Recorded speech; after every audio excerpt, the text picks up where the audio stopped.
hermano, un jueves más nos vemos en Almas, este programa de Marevisión para toda España, para el mundo y para todos los que tienen inquietudes y quieren descubrir a Dios de puertas para adentro, para después que se note en nuestra vida. Estamos aquí con vosotros. Nos hemos venido a uno de los sitios más bonitos del mundo. Para mí, el sitio más hermoso del mundo. Mi vida, mi infancia, mi recuerdo y mi sacerdocio, mi devoción, la Virgen de Rocío. Estamos aquí en la Marisma Almonteña, en uno de los sitios que nos tocan el alma, se nota a Dios tan cerquita. Y con una persona que para mí es muy especial, que le tengo un cariño muy, muy grande, que es un hombre de la Marisma, del ganado, de la Virgen, de Almonte, y un gran amigo con el que hoy queremos descubrir un alma almonteña, un alma rociera, un alma de la Virgen y un alma de estas tierras de Doñana que son tan increíbles y tan hermosas, de las más espectaculares de la creación de Dios. Hoy nos encontramos con Antonio Rodríguez Basurto, gran amigo. Qué alegría tenerte, Antonio. Muchas gracias. Gracias, igualmente. Es mutuo todo. Por sacar este ratito en temprano. Tú sabes que los hombres de la Marisma y del ganado, como los curas, somos tempraneros. Tempraneros. Antonio, tú que eres almonteño y en este sitio tan especial, cuando uno está en Fátima o en Lourdes, hay sitios muy bonitos, ¿no? Nota uno la mano de Dios, ¿no? Aquí se nota de una manera muy descarada. ¿Qué sientes, Antonio, aquí en esta Marisma almonteña, en esta creación de Dios? Lo chico que soy. Yo lo primero que siento es lo pequeñito que soy en esto tan grande, en este firmamento que hay aquí, ¿no? En este país, como nosotros decimos, ¿no? Y sobre todo la inmensidad de Dios en esta creación tan impresionante que hay aquí, ¿no? La paz que esto transmite y a la vez el calor que esto da, ¿no? Es muy importante y sobre todo las raíces que de alguna forma te obliga a echar. Yo siento mucho, yo tengo un amigo en Los Palacios que dice lo importante es no olvidarnos de nuestras raíces, ¿no? Y aquí yo las encuentro. No solamente encuentro la paz, sino que me encuentro conmigo mismo, encuentro mis raíces, encuentro mi origen y yo vivo aquí, soy de aquí y no quiero dejar de estar aquí. ¿Y se siente a Dios aquí de una manera especial? Se siente a Dios de una manera muy especial y está presente en todos los momentos de tu vida. De todas formas, quien quiere encontrar a Dios lo encuentra en cualquier lado, ¿no? Pero aquí es que es como si estuviera de par en par, ¿no? Con las puertas abiertas y todo el que llega aquí se asoma a este sitio, a este lugar, todo el que pisa esta arena tan viva, tan ardiente, y lo primero que hace es encontrarte a Dios y si tú vienes predispuesto a ello, ¿no? Porque es que está presente en todos los rincones y ya no te cuento el santuario, madre que está allí y todo ese tipo de historias, ¿no? Yo lo encuentro en cada sitio. Esto ha salido de sus manos. Cuéntanos, Antonio, este sitio tan especial donde estamos, ese ganado que vemos al fondo, ¿no? Tú mismo antes me estabas diciendo los animalitos y yo te decía, esto es un flamenco, dice, no, esto no es cigüeñuela.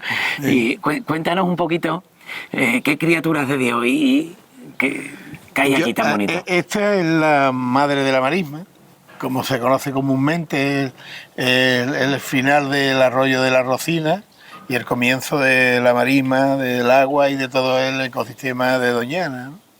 Y es una zona muy representativa de lo que es la Vera, que es lo que está allí enfrente, el bosque mediterráneo y sobre todo los toruños. A mí me gusta este lugar, especialmente este piquito que hay aquí, porque aquí hace 25 o 26 años que se transformó mi vida.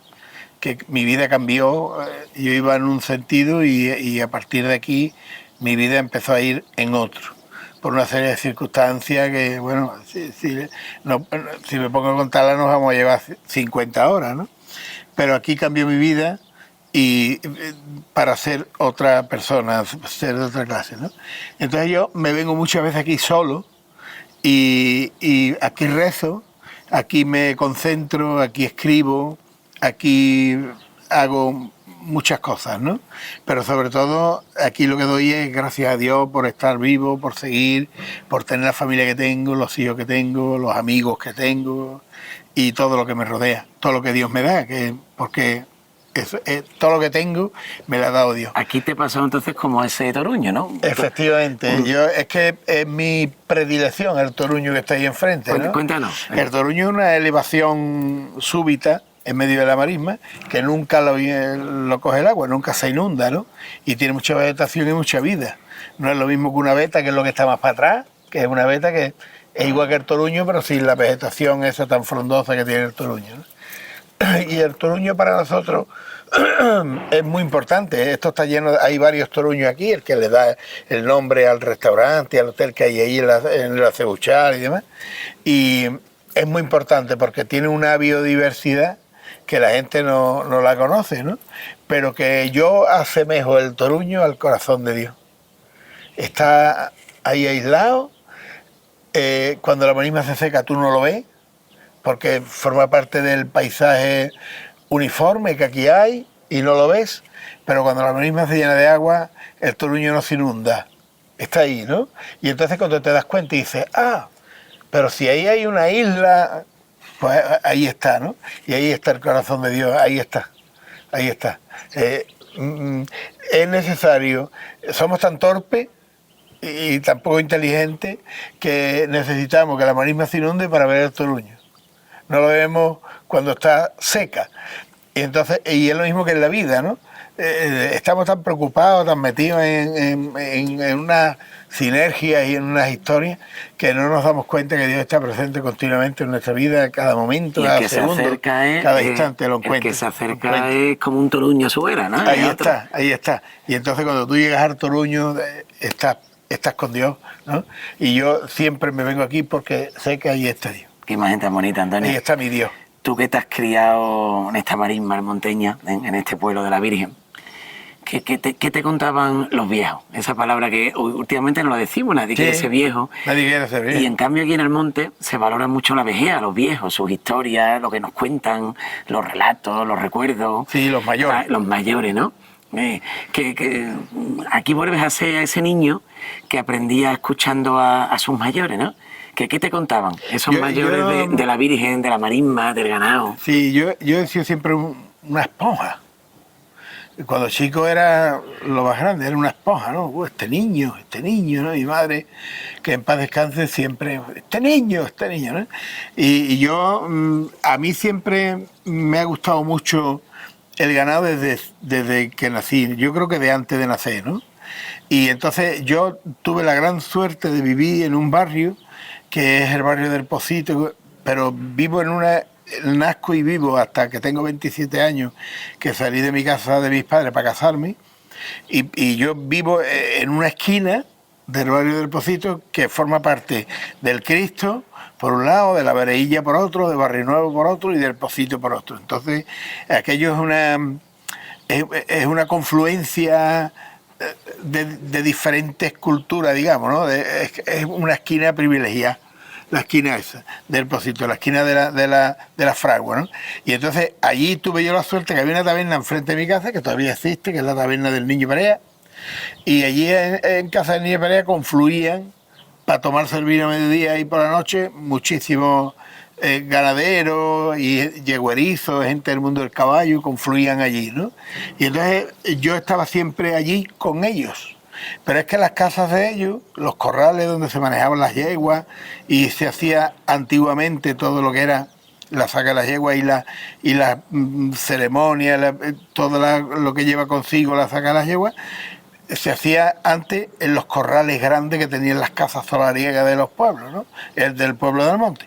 Y entonces allí en mi calle estaba el corral de la Moyana, el corral de Muñoz, el corral de Gordillo, el corral de tía Juana Pérez, el corral de José Pérez, el corral de Curro Morales, el corral de los Marianos, que estaban allí, y no tenía más que menearme de mi casa 50 metros y ya estaba metido. Y entonces desde pequeñito fui bebiendo de esa fuente, de ese manantial inagotable de sabiduría y de sapiencia, valga la redundancia, de esa gente marismeña, ¿no? ¿Y qué escuchabas de ellos? ¿Qué aprendiste de ellos? El hombre marismeño es un hombre, y el hombre almonteño en general es un hombre muy pegado a la tierra. Como decía Manuel Carvajal, con muchas raíces. Con muchas raíces. Entonces, es un hombre muy pegado a la tierra. El hombre del monte es un hombre muy sencillo. Como decía el poeta Antonio Báñez, el Mancojito, hombre de campo sencillo, hecho de marisma y viento, ¿no? Y hombre de pueblo sencillo, hecho de marisma y viento. El almonteño es noble. El almonteño es muy noble y muy bueno. Y una gente extraordinaria, da gloria de estar con ellos, te lo dan todo. Fíjate tú cómo será que tú vienes aquí a hacer Camino de Rocío y una vez, la primera vez en tu vida, y lo primero que hace la gente del monte es darte la medalla de la hermandad. Toma, para que venga con nosotros, para que no te sientas diferente, para que te sientas uno de los nuestros, para que te sientas, ¿te das cuenta? Entonces lo dan todo desde el principio sin nada. Lo he aprendido con mi madre, que os conocéis desde chiquillo. Y lo aprendí con mi madre, con mis abuelos, que su padrino era el monte, Curro Barrera, fue juez a principios del siglo XX. Y yo siempre digo, fíjate cómo será el almonteño, que todos los pueblos tienen sus fiestas y su romería. Por la fiesta y la romería del monte es la de todo, ¿eh? Es la de todo. Y además su procesión te trae la Virgen, ¿no? Te regalan lo más grande que tiene, te lo regalan. Te lo llevan a tu puerta, eso no lo hace nadie. Efectivamente, así es. ¿Qué le escuchabas tú a tus yo mayores a los mayores yo le escuchaba sobre todo el amor por Doñana, ¿no? Doñana es un país, es un territorio muy diverso y Doñana ha sido creada por el habitante de Doñana, que no solamente es de Almonte, es de Hinojo, es de Villamanrique, es de Alnarcaza, es de la Puebla del Río, es de San Lucas de Barrameda. Entonces, estas gentes han construido esto a lo largo de los siglos, ¿no? Los carboneros, los piñeros, los de la miel, los de las hierbas aromáticas, los cortadores o leñadores, los que hacían lo que transformaban el pinar entero.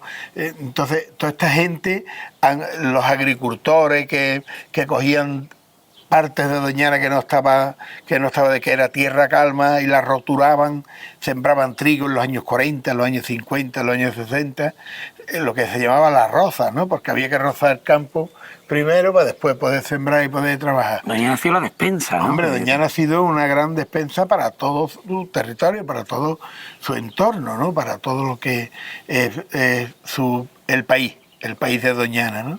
Que es un país de aves y de agua y de la Virgen de Rocío, un triángulo precioso, Doñana, ¿no? Que como todos los triángulos es mágico. Entonces, ahí hay un imán, hay una atracción que es ella, que es nuestra madre, ¿no? Pero todo se confunde en una amalgama interesantísima de sentimientos, de amor, de raíces, de sudor, de trabajo, de constancia. Todo eso ha sido Doñana y es para nosotros. Ahora está administrada por otras personas, que antes era privada, ahora es pública, y su administración ahora es del Estado y de la comunidad autónoma y eso, y nosotros estamos o no muy de acuerdo en el manejo que se lleva ahora de Doñana, pero nosotros estamos aquí para hablar de Dios.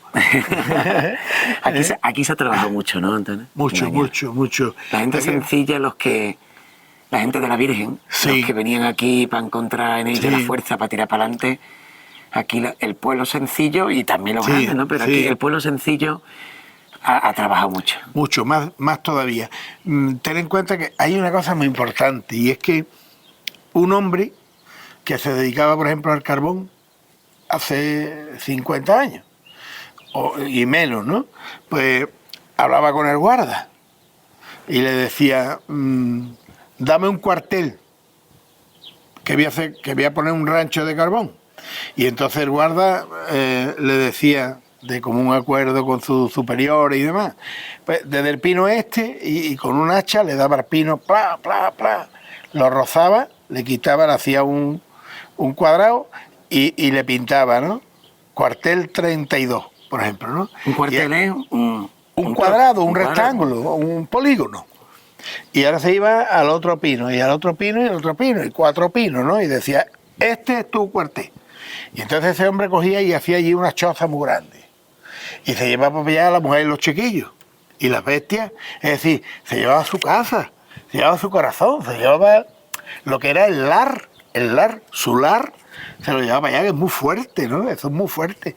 Y se instalaba allí en aquel pinar y ahora se liaba aquel hombre a hacha y a pim pam, y limpiaba el pinar con el beneficio que eso tenía para el bosque, ¿no?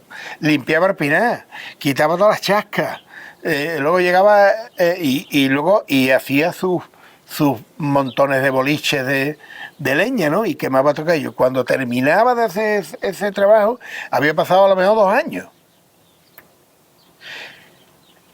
Iba una vez al mes o al mes y medio, iba al monte con los 2 burros y hacía el costo y se lo traía cargado de costo para atrás, aprovechaba para pelarse y se emborrachaba con los amigos y al día siguiente... Vendía el carbón en Rociana, en mi pueblo, en el otro. Claro, luego venían los mayoristas, se llevaban el carbón y así vivían cientos de familias.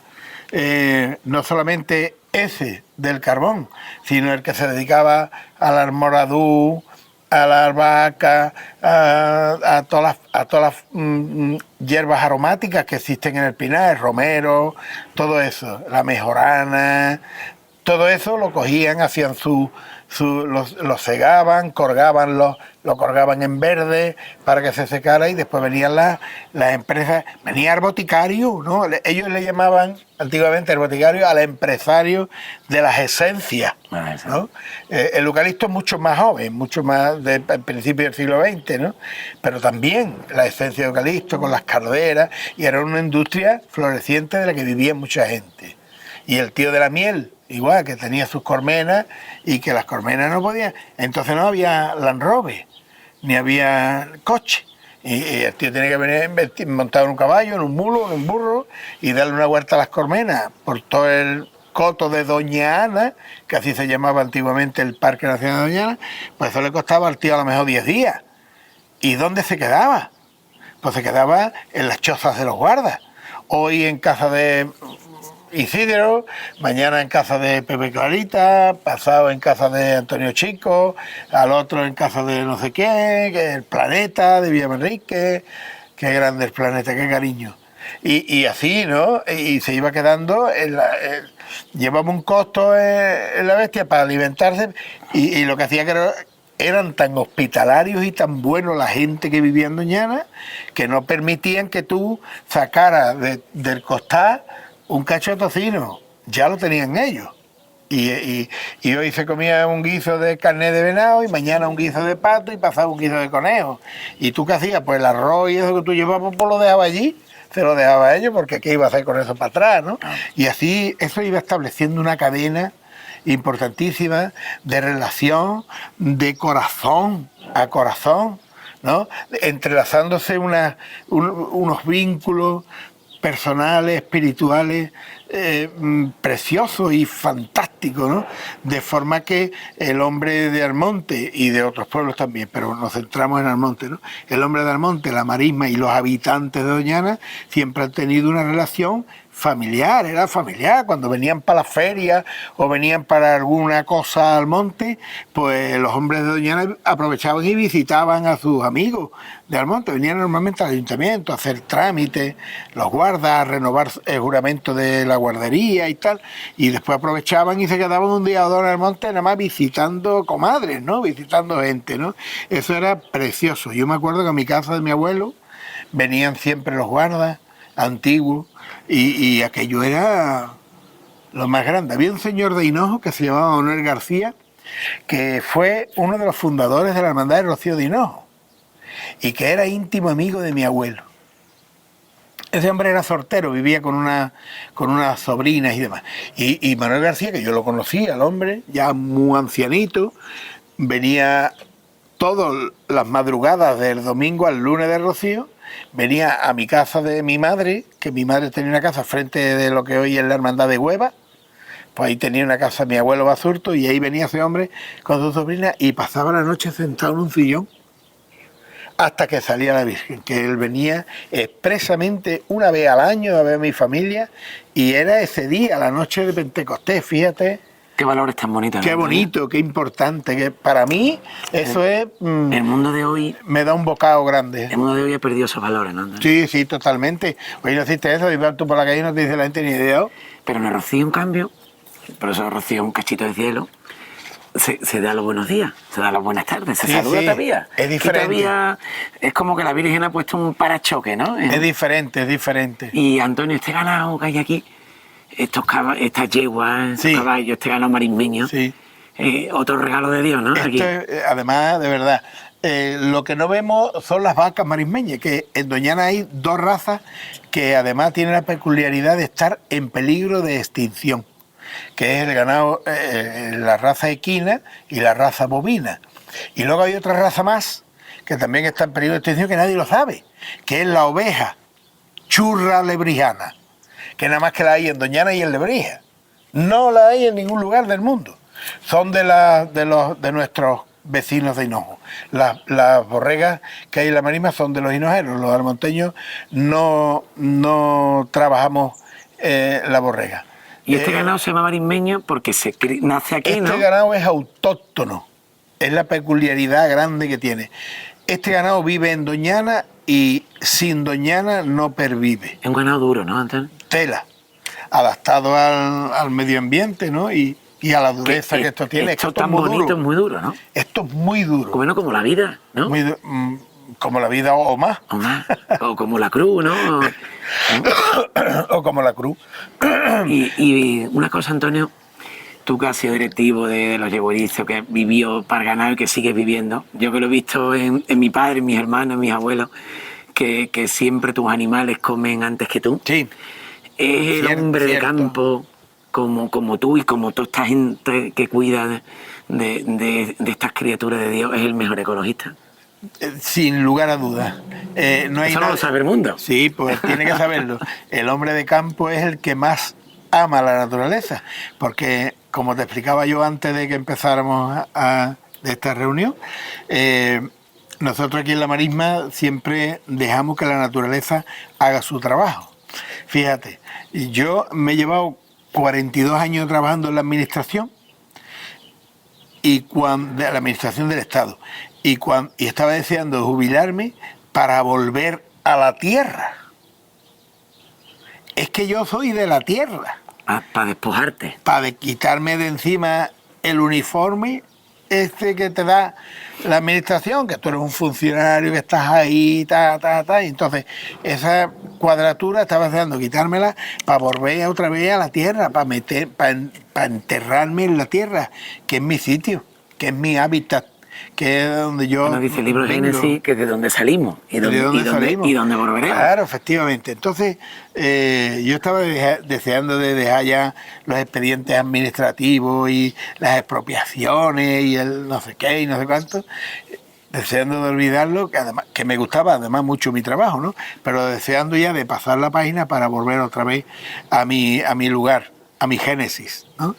Y este lugar es bellísimo, aquí encuentras la paz, aquí tú nada más que escuchas los pájaros, aquí no ves a nadie si tú no quieres, pero al mismo tiempo es muy duro. Cuando llega la noche hace frío, pero hace frío... Hasta en verano.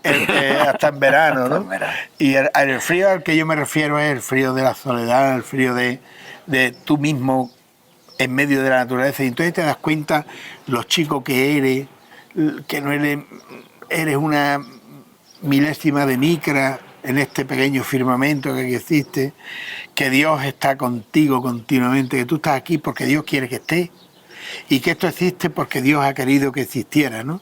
Y es un regalo. Y entonces todos los días, por la mañana, por la noche, al acostarte, gracias Dios mío por haberme dado lo que tengo y todo lo que me rodea. Y por la mañana igual, gracias a Dios por darme un nuevo día y volver otra vez vamos a seguir construyendo, vamos a seguir peleando, vamos a seguir luchando por todo esto, ¿no?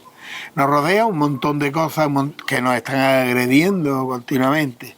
No solamente ya las agresiones que tenemos, por ejemplo, con nuestra religiosidad, que las hemos tenido desde que Dios dijo, aquí estoy yo, ¿no? Eso es una cosa consustancial, con nuestra... Dios es tan bueno que nos deja hasta eso, hasta que nos rebelemos. Exactamente, entonces tenemos ese tipo de agresiones, ese tipo de historias y ese tipo de cosas.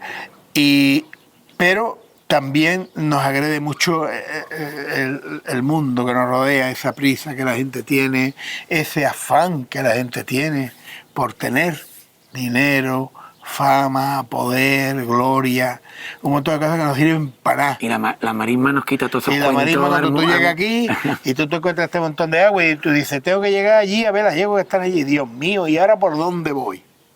Pues como no cojo una barca, tienes que montarte en un caballo y ir para allá. Y el miedo que se pasa de aquí a allí, que hay 1 kilómetro, no te lo quiero ni contar. ¿Qué profundidad tiene esto, Antonio? Esto puede tener ahora mismo 30, 40 centímetros por ahí. Esto no tiene más de 1 metro. Y con peligro. De profundidad. No tiene peligro porque es completamente llano, pero tiene fango y el fango te chupa, te atrapa. Y la marisma te quita todos esos cuentos. Y la marisma te quita todos los cuentos y todo eso, porque llega la hora de comer y ahora ¿qué como? Y como tú no te las avíes bien, pues te tienes que comer una lata de atún. Entonces esto que es tan divino es lo que te hace tan humano, ¿no? Y claro, porque se convierte en inhóspito y se convierte en una lucha por la supervivencia, que es la que tienen todos los animales que hay aquí. Aquí todos los que hay son superclases, porque son los que sobreviven. Los fuertes. Claro. Entonces, aquí... Los duros, ¿no? Los duros, los mejores de su especie. Aquí en el invierno, todo el que está endeblito, vaya para acá, muere. Por más que intentes luchar, Por más que intentes luchar. Te la llevas al pueblo. Una yegua de aquí, te la llevas para el pueblo, lo primero que hace, casi con toda seguridad, es perder la cría, si está preñada. Pero la pierde para sobrevivir, para no tener... Porque sabe, en su naturaleza hay un reloj biológico que sabe perfectamente que si mantiene la cría, se va a morir ella y la cría. Y entonces dice, porque para que me muera yo, te mueres tú. Y entonces se muere ¿quién? El más débil, el que tiene menos defensa. ¿Quién es? El feto que tiene. Y entonces las yeguas y las vacas malparen en las grandes inundaciones y todo eso, sueltan las crías. Habéis visto las imágenes de los yeguerizos con los potritos arriba de las yeguas, para salvarlo, para sacarlo del agua, echándoselo al hombro. Todo eso es porque ellos, si tú no te lo echas al hombro, se muere ahí. Esta marisma monteña te enseña a sufrir, a luchar. Sobre todo a sufrir. Sí. Y te da una dureza. Y el hombre marismeño es un hombre muy curtido. Es un hombre que tiene un pellejo muy gordo. Mi abuelo decía eso.